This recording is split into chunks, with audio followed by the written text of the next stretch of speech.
Friends, welcome back to my channel Salma Safi vlogs. எல்லாரும் எப்படி இருக்கீங்க? எல்லாரும் சந்தோஷமாக ஹாப்பியாக இருக்கீங்கன்னு நம்புகிறோம். இன்றைக்கி வந்து பார்த்தீங்கன்னா 3rd day ஆஃப் ஃபாஸ்டிங். இன்றைக்கி ஒரு இஃப்தார் விலாக் தான் வந்து பார்க்க போகிறோம். இன்றைக்கி இஃப்தாருக்கு ரெசிபிஸ் எல்லாமே ரொம்ப சிம்பிளாகவும் நல்ல ஹெல்த்தியாகவும் பண்ணலாம் அப்படிங்கிற மாதிரி ஒரு ஐடியா வச்சுருக்கேன். ஸோ ஃபர்ஸ்ட் ஆஃப் ஆல் ஒரு கேக் ஆர்டர் இருந்துச்சு, அதை செஞ்சுட்டே வந்துட்டு இஃப்தாருக்கும் வந்து ப்ரிப்பேர் பண்ண போகிறேன். ஸோ அதான் உங்களுக்காக ஷூட் பண்ணியிருக்கேன். ஸோ வீடியோ ரொம்ப யூஸ்ஃபுல்லாக இருக்கும், தொடர்ந்து பாருங்கள். கேக் ஆர்டர் வந்துட்டு ஆஃப்டர்நூன் மேலே தான் தெரிஞ்சுது, 1 o'clock மேலே. சரி சொல்லிட்டு விப்பிங் க்ரீம் இருக்கான்னு பார்க்க வந்தப்போ தான் வந்து பார்த்தீங்கன்னா ஸ்ப்ரிங் ரோல் ஷீட் வந்து டக்குன்னு பார்த்தேன். ஸ்ப்ரிங் ரோல் ஷீட் எப்போவோ வாங்கி வச்சுருந்தேன். ஸோ கேக் வந்து பேக் பண்ண வச்சுட்டு இந்த சைடு வந்து ஸ்ப்ரிங் ரோலுக்கான ஸ்டஃபிங் ரெடி பண்ணிடலான்னு சொல்லிட்டு வெஜிடபிள்ஸ் எல்லாமே வந்து கட் பண்ணி வச்சுட்டேன்.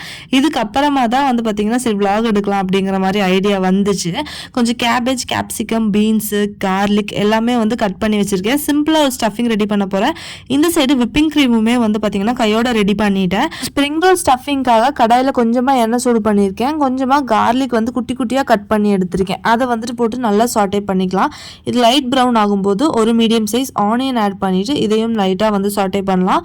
ஆனியன் ஓரளவுக்கு வந்துட்டு வெந்த மாதிரி ஆனதுக்கப்புறமா பீன்ஸ் வந்து ஆட் பண்ணுறேன். பீன்ஸும் வந்துட்டு நல்லா சாட்டே ஆகட்டும். இந்த சைடு கேக் வந்து பேக் ஆகி வந்துருச்சு.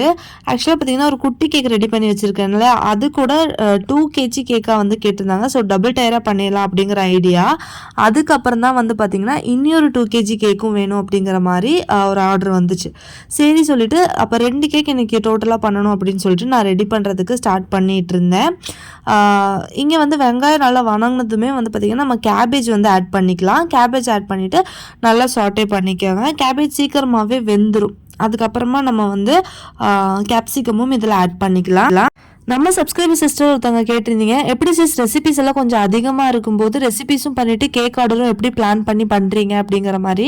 நான் பெருசாக பிளான் எல்லாம் எதுவும் பண்ண மாட்டேன். ரெசிபிஸ் கொஞ்சமாக அதிகமாக இருக்குது அப்படிங்கிற டைமில் என்னென்ன ரெசிபி பண்ண போகிறேன் அப்படிங்கிறத மட்டும் ஃபிக்ஸ் பண்ணிக்குவேன். அதுக்கப்புறம் மைண்டில் ஒரு கேல்குலேஷன் பண்ணிடுவேன். இந்த டைமுக்குள்ளே இந்த வேலையெல்லாம் முடிச்சிட்டோன்னா கரெக்டாக இருக்கும் நமக்கு டைம் அப்படிங்கிற மாதிரி ரெடி பண்ணிவிட்டு கேக் ஆர்டரும் முடிச்சு ரெசிபிஸும் எல்லாமே கடன் அதுக்கப்புறம் நடந்துடும். மற்றபடி ரொம்ப பிளானிங் எல்லாம் பண்ணி எல்லாம் வந்து பண்ண மாட்டேன். இப்போ இந்த ஸ்டஃபிங்கில் கேபேஜ்க்கு அப்புறம் கேப்சிகம் ஆட் பண்ணேன். அதுக்கப்புறம் கொஞ்சமாக பாபாஜி மசாலா, கொஞ்சமாக வந்து பெப்பர் ஆட் பண்ணிவிட்டு கொஞ்சமாக சோயா சாஸ், அப்புறம் டொமேட்டோ சாஸ் நம்ம வீட்டிலே ரெடி பண்ணோம்ல கெச்சப், அதையும் ஆட் பண்ணிட்டு நல்லா மிக்ஸ் பண்ணி விட்டுட்டேன். கெச்சப் வேணாம் அப்படின்னு நினைக்கிறவங்க அதை வந்து ஸ்கிப் பண்ணிக்கோங்க. வெஜிடபிள்ஸ் எல்லாம் வந்து பார்த்திங்கன்னா ஒரு 60 to 70% வெந்ததுக்கு அப்புறமா நம்ம எடுத்துடலாம். ஏன்னா அந்தளவுக்கு தான் நமக்கு ஸ்ப்ரிங் ரோலுக்கு வந்து அது வேகணும். இந்த ஸ்டஃபிங் வந்து ஆற விட்டுடலாம். பாபாஜி மசாலாக்கு பதிலாக சிக்கன் மசாலா போட்டாலுமே நல்லா டேஸ்டியாக இருக்கும். எனக்கு பாபாஜி மசாலா ஃப்ளேவர் பிடிக்கும் அப்படிங்கிறனால நான் எதுலேயுமே வந்து பாபாஜி மசாலா டக்குன்னு ஆட் பண்ணிடுவேன். இப்போ பார்த்தீங்கன்னா செகண்ட் கேக்குமே வந்து ரெடி ஆயிடுச்சு, சூப்பராக பேக் ஆகி வந்துருச்சு. இதையும் நம்ம நல்லா ஸ்லைஸ் பண்ணிவிட்டு அதுக்கப்புறமா நம்ம வந்து ஸ்டஃபிங்க்கு வந்து ஸ்டார்ட் பண்ணிடலாம். ஒரு கேக் வந்து டபுள் டயராக பண்ண போகிறேன் அப்படிங்கிறனால ஒரு 1/2 kg கேக் ரெடி பண்ணியிருந்தேன். இந்த 1/2 kg கேக் என்னன்னு பார்த்தீங்கன்னா ஃபஸ்ட்டு vlogல இஃப்தார் vlogல ஷேர் பண்ணியிருப்பேன். 2வது கேக் வந்து 6 o'clock மேலே ஆர்டர் வந்துச்சு இல்லையா, அந்த கேக் வந்து அதுக்கப்புறம் கேன்சல் பண்ணிட்டாங்க. அந்த கேக் வந்து நான் ரேப் பண்ணி எடுத்து வச்சிருந்தேன். நெக்ஸ்ட் டே கேக் ஆர்டர் வந்துச்சுன்னா ரெடி பண்ணிக்கலாம்னு சொல்லிட்டு கரெக்டாக கேக் ஆர்டரும் வந்துச்சு, அதனால வந்து ரெடி பண்ணிட்டேன். இன்னைக்கு வந்து பார்த்தீங்கன்னா ஒரு சூப்பர் ஹெல்த்தியான கஞ்சி தான் வந்து செய்ய போகிறோம். கருப்பு கவனியில் நோம்பு கஞ்சி வந்து ரெடி பண்ண போகிறோம்.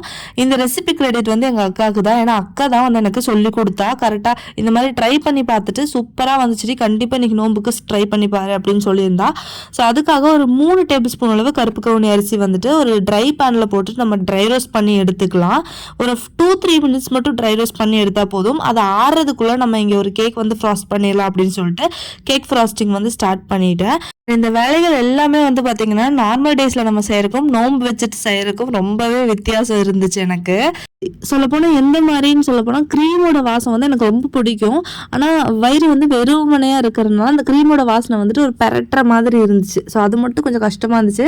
பட் அட்ஜஸ்ட் பண்ணி நான் வந்து டக்குன்னு செஞ்சு முடிச்சிட்டேன். ஃப்ராஸ்டிங் செஞ்சு முடிச்சிட்டாலே அந்தளவுக்கு க்ரீம் ஸ்மெல் இருக்காது. அதுக்கப்புறம் ஈவினிங் நம்ம நோம்பு திறந்ததுக்கப்புறம் தான் மற்ற வேலையெல்லாம் பண்ணலாங்கிற ஐடியாவில் இருக்கேன். அதனால் இதை டக்குன்னு பண்ணணும்னு ஒரு 1/2 hour டைம் ஃபிக்ஸ் பண்ணியிருந்தேன்.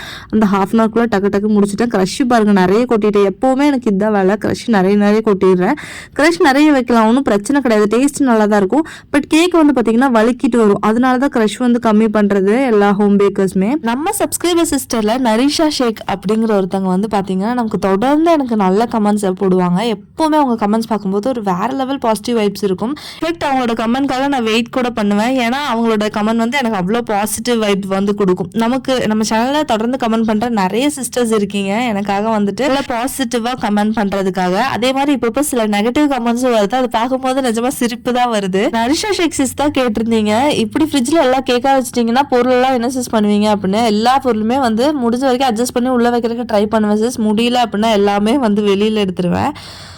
இந்த மாதிரி தான் வந்துட்டு கேக் ஆர்டர் இருக்கும்போது ஃப்ரிட்ஜில் வந்துட்டு அட்ஜஸ்ட் பண்ண முடியும். ஏன்னா நம்ம ஃப்ரிட்ஜ் கொஞ்சம் சின்ன ஃப்ரிட்ஜ் அப்படிங்கிறனால அந்த மாதிரி தான் நான் வந்து அட்ஜஸ்ட் பண்ணிக்குவேன்.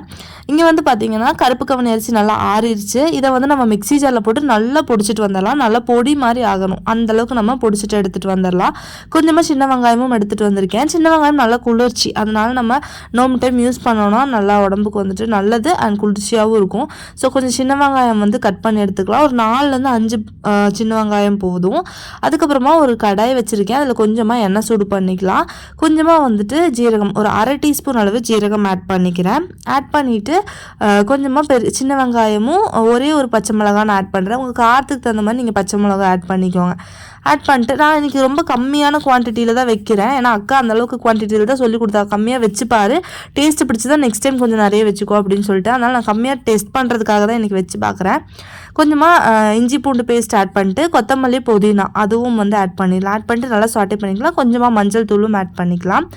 இதெல்லாம் நல்லா சாட்டே ஆனதுக்கப்புறமா இதில் வந்துட்டு நம்ம ரெடி பண்ணி எடுத்தோம் இல்லையா பவுடர், கருப்பு கவனி பவுடர், அது வந்து இதில் ஆட் பண்ணிக்கோங்க. ஆட் பண்ணிவிட்டு அந்த எண்ணெயிலே ஒரு 2 மினிட்ஸ் மட்டும் இதில் சாட்டே பண்ணி விட்டுருங்க. அந்த எண்ணெய் அந்த பொடியில் எல்லா இடத்துலையும் பட்டதுக்கப்புறமா இதில் ஒரு 2 கப் அளவு தண்ணி வந்து நான் ஆட் பண்ணுறேன். நான் நல்லா பெரிய டம்ளரில் 2 கப் தண்ணி எடுத்திருக்கேன். ஆட் பண்ணிவிட்டு நல்லா மிக்ஸ் பண்ணி விடுங்க. இந்தளவுக்கு தண்ணி சேர்த்தும் போது கஞ்சி எப்படி வந்துச்சுன்னா நல்லாவே தண்ணி மாதிரி இருந்துச்சு, குடிக்கிறதுக்கு ரொம்ப ஈஸியாக இருந்த மாதிரி இருந்துச்சு. உப்பு தேவையான அளவுக்கு ஆட் பண்ணிட்டு இதை 15 நிமிஷம் வேக விட்டால் போதும். டைம் வந்து ஒரு 5:30 ஆயிடுச்சுன்னா பார்த்தீங்கன்னா கொஞ்சம் பரபரான ஆயிரும். ஏன்னா எல்லா வேலையும் டக்கு டக்குன்னு செய்கிற மாதிரி இருக்கும். அது வரைக்கும் ரொம்ப ஸ்மூத்தாக போயிட்டு இருக்கிற மாதிரி இருக்கும். ஸோ ஷீட் வந்துட்டு ஒரு 15 மினிட்ஸ் முன்னாடியே வெளில எடுத்து வச்சுட்டேன். இந்த ஷீட் நம்ம ஃப்ரீசரில் போடுறதுனால கட்டியாக இருக்கும். கொஞ்சம் வெளில எடுத்து வச்சிட்டோம் அப்படின்னா இந்த மாதிரி வந்து ஈஸியாக நமக்கு எடுக்கிறதுக்காக வரும், கிளியாமையும் எடுத்துக்கலாம். இப்போ இதை வந்து ஸ்டஃப் பண்ணுறதா எனக்கு ஒரு பெரிய டாஸ்காக இருக்க போகுது. ஏன்னா எனக்கு அது வந்து கொஞ்சம் கஷ்டமாகவே இருக்கும். என்ன பண்ணாலும் கரெக்டாக வராத மாதிரி இருக்கும். எப்படி எல்லாமோ ட்ரை பண்ணி பண்ணுவேன், ஆனால் ஒரு நீட்டாக வந்து வராது. ஸோ இது ஃபஸ்ட்டு ஒன்று வந்து ட்ரை பண்ணி பார்த்தேன். அதுக்கப்புறம் வந்து சரி வீடியோ பார்த்துட்டு எப்படி பண்ணுறாங்கன்னு பார்த்துட்டு நம்ம ட்ரை பண்ணலாம் அப்படின்னு நினச்சேன். அதுக்குள்ளே வந்து ஹப்பி வேறு ஏதாவது வேலை இருந்தால் நீ பண்ணு, நான் இது கூட ஸ்டஃப் பண்ணி தரேன் அப்படின்னு சொல்லிட்டு வந்தாங்க. அப்பாடா தேங்க்யூ அப்படின்னு சொல்லிட்டு பார்த்தா அவங்க என்னை விட மோசமாக ஸ்டஃப் பண்ணிட்டு இருந்தாங்க. அதுக்கப்புறம் வீடியோ பார்த்துட்டு அவங்க கரெக்டாக ஸ்டஃப் பண்ண ஆரம்பிச்சிட்டாங்க. கருப்பு கவனி அரிசி கஞ்சி வந்து பார்த்திங்கன்னா ஓரளவுக்கு கட்டி ஆயிடுச்சு, 15 மினிட்ஸ் ஆயிடுச்சு.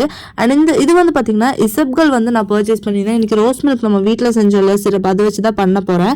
இது வந்து ஒரு வீடியோவில் தான் நான் பார்த்துருந்தேன். அப்புறமா கொஞ்சம் கூகுள் சர்ச் எல்லாம் பண்ண அப்புறம் இதோட பெனிஃபிட்ஸ் எல்லாம் கொஞ்சம் நிறைய இருக்கிறது தெரிய வந்துச்சு. அண்ட் மெயினாக நமக்கு ஃபாஸ்டிங் டைமில் கான்ஸ்டிபேஷன் ப்ராப்ளம் எல்லாம் இருக்குது அப்படின்னா கண்டிப்பாக இதை வந்து யூஸ் பண்ணலாம்.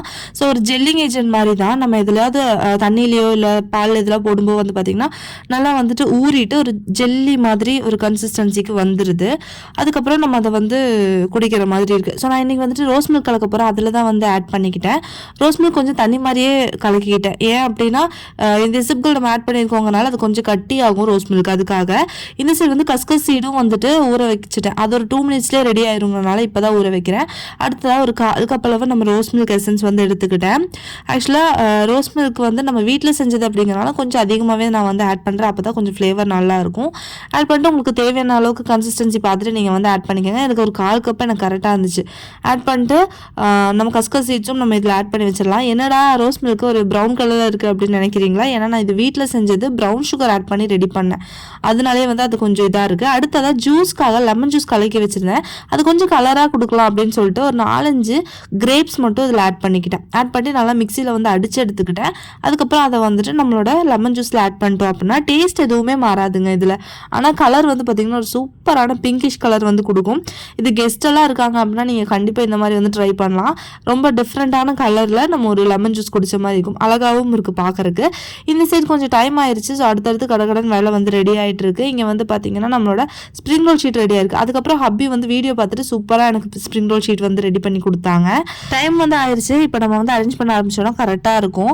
15 மினிட்ஸ் தான் இருக்குது. டக்குன்னு ஜூஸ் வந்து பாருங்கள் சூப்பர் கலரில் வந்து வந்திருக்கு. லைட் பிங்கிஷ் கலரில் நல்ல சூப்பரான லெமன் ஜூஸ் ரெடி. நம்மளோட ரோஸ் மில்க்கும் வந்து ரெடி. கொஞ்சம் ப்ரௌன் கலரில் தான் இருக்குது. இப்போ டேஸ்ட் வந்து ஆக்சுவலாக ரோஸ் மில்க் மாதிரி இருந்துச்சு, நல்லாவும் இருந்துச்சு. கலர் இல்லாட்டி என்ன போயிட்டு டேஸ்டியாகவும் ஹெல்த்தியாகவும் இருந்துச்சு, அதுதான் மெயின். அந்த சைடு நம்மளோட ஹெல்த்தி அண்ட் டேஸ்டியான கருப்பு கவுனி நோம்பு கஞ்சியும் ரெடி ஆயிடுச்சு. எல்லாமே வந்து ரெடி பண்ணி சர்வ் பண்ணுறதுக்கு ரெடியாக இருக்குது. நம்மளோட சூப்பரான ஸ்ப்ரிங் ரோலும் வந்து ரெடியாக இருந்துச்சு. இது வந்து ஏதாவது ஒன்று கஞ்சிக்கு தொட்டுட்டு சாப்பிட்டா தான் நல்லா இருக்கும். இன்னைக்கு இந்த மாதிரி தான் எங்களோட இஃப்தார் வந்து இருந்துச்சு. சிம்பிள் அண்ட் டேஸ்டி அண்ட் ஹெல்த்தியான ரெசிபிஸோட நாங்கள் எங்களோட இஃப்தார் வந்து சூப்பராக முடிச்சுட்டு தொழுது முடிச்சதுக்கு அப்புறமா வந்து திருப்பியும் நம்மளோட கேக் ரெடி பண்ணுறதுக்காக வந்துட்டேன். ஏன்னா 8:30க்கெல்லாம் இந்த கேக் வந்து கொடுக்கணும். இதுக்கப்புறம் பார்த்தீங்கன்னா கொஞ்சம் டென்ஷனாக தான் ஓடிட்டு இருப்பேன். ஏன்னா கேக் கரெக்ட் டைமில் முடிக்கல அப்படின்னா சரியாகாது. அதனால கொஞ்சம் ஃபாஸ்ட்டாக தான் பண்ண வேண்டியதாக இருக்கும்.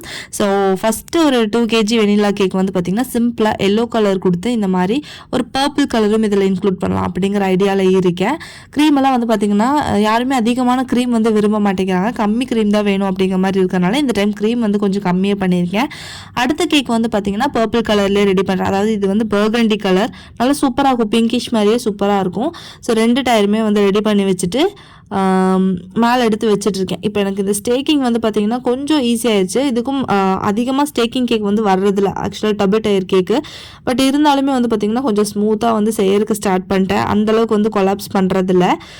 இதில் நான் எடுக்கும் போதே வந்து தெரியும் எந்த அளவுக்கு வந்து ஸ்மூத்தாக எடுக்கிறேன் அப்படின்ட்டு. இந்த எல்லா விஷயமே இப்படி தான் நம்ம வந்துட்டு கொஞ்சம் கான்ஃபிடென்ஸோட பண்ணோம் அப்படின்னா எல்லாமே ஈஸியாக பண்ணிடலாம். கொஞ்சம் அதுக்கு வந்து பயப்படவோ தடுமாறவோ செஞ்சோம் அப்படின்னா அதுக்கப்புறம் அதை வந்து நம்ம ஒரு வழி தான் பண்ணி வைப்போம். அதுக்கு நானே ஒரு பெஸ்ட் எக்ஸாம்பிள் தான். பயந்துலே ஏதாவது பண்ணேன் அப்படின்னா அந்த டிசைன்ஸ் கூட பார்த்தீங்கன்னா ரொம்ப மோசமாக போட்டு வச்சிருவேன். அண்ட் ஃபைனலி 2 கேக்குமே சூப்பராக ரெடி பண்ணிட்டேன். ரெடி பண்ணி பேக்கிங் எல்லாம் முடிச்சு கரெக்டாக 8:30க்கெல்லாம் வந்துட்டு ஹப்பி கேட்ட மாதிரி 8:15க்கெல்லாம் வந்து பார்த்தீங்கன்னா ஃபுல் வேலை முடிஞ்சிச்சு. அண்ட் பேக்கிங் அதெல்லாம் தான் வந்து கொஞ்சம் டைம் ஆச்சு, எழுதுறதுக்கு அதுக்கெல்லாம் டைம் ஆச்சு. திறந்ததுக்கப்புறம் பயங்கர டயர்டாக இருக்கும். ஆனால் வேலை இருந்தனால கடகடான்னு வேலை ஓடி முடிச்சதுக்கப்புறம் டயர்ட் ஆயிடுச்சு. ஸோ அதனால் ஈஸியாக வந்துட்டு சஹருக்கு இன்னைக்கு உப்பு பருப்பு தான் வந்து வச்சுருந்தேன். அக்கா ஒரு சூப்பரான பொரியல் பானமாக சொல்லி கொடுத்துருந்தா. எப்படின்னா உருளைக்கிழங்கு, கேபேஜ், கேப்சி இருக்கிற எல்லா காயும் போட்டு சிக்கன் மசாலா போட்டு நல்லா பரட்டி எடு சூப்பராக இருக்கும் பருப்பு சாருக்கு அப்படின்னு சொல்லி கொடுத்துருந்தா. அக்கா சொன்ன மாதிரியே வந்து பொரியலும் ரெடி பண்ணியிருந்தேன். அல்ஹம்துலில்லாஹ் சூப்பராக சஹரும் வந்து அன்னைக்கு நைட்டு முடிச்சாச்சு. இப்படிதான் எங்களோட Ramadan 3rd day of fasting வந்துட்டு இஃப்தார் டு சஹர் வந்து போச்சு. உங்களுக்கு இந்த வீடியோ பிடிச்சிருக்கும்னு நினைக்கிறேன். கொஞ்சம் ஹெல்த்தியான ரெசிபிஸ் எல்லாம் ஷேர் பண்ணி இருக்கிறது உங்களுக்கும் யூஸ்ஃபுல்லாக இருக்கும்னு நினைக்கிறேன். கண்டிப்பாக ட்ரை பண்ணி பாருங்க எல்லாமே. இப்படி ஏதாவது ரெசிபிஸ் ட்ரை பண்றீங்க அப்படின்னா கண்டிப்பாக எப்படி வந்துச்சு அப்படிங்கறத கண்டிப்பாக எனக்கு கமெண்ட் செக்ஷன்ல ஷேர் பண்ணிக்கோங்க. அண்ட் இந்த வீடியோ உங்களுக்கு பிடிச்சுன்னா லைக் பண்ணி ஷேர் பண்ணி சப்ஸ்கிரைப் பண்ணுங்க. அண்ட் உங்கள் ஃபேமிலி அண்ட் ஃப்ரெண்ட்ஸ் கூட வந்துட்டு ஷேர் பண்ணிக்கோங்க. நிறைய வீடியோஸ் பார்க்கறதுக்கு நம்ம சேனல் சப்ஸ்கிரைப் பண்ணி அந்த பெல் ஐகானையும் கிளிக் பண்ணி வச்சிட்டிங்கன்னா நான் போடுற வீடியோஸ் எல்லாம் உங்களுக்கு சட்டு நோட்டிஃபிகேஷன் வருது. இன்ஷாஅல்லாஹ் இன்னொரு நல்ல வீடியோவோட உங்க எல்லாத்தையும் வந்து நான் மீட் பண்றேன். And then take care, bye bye, thank you, அஸ்ஸலாமு அலைக்கும்.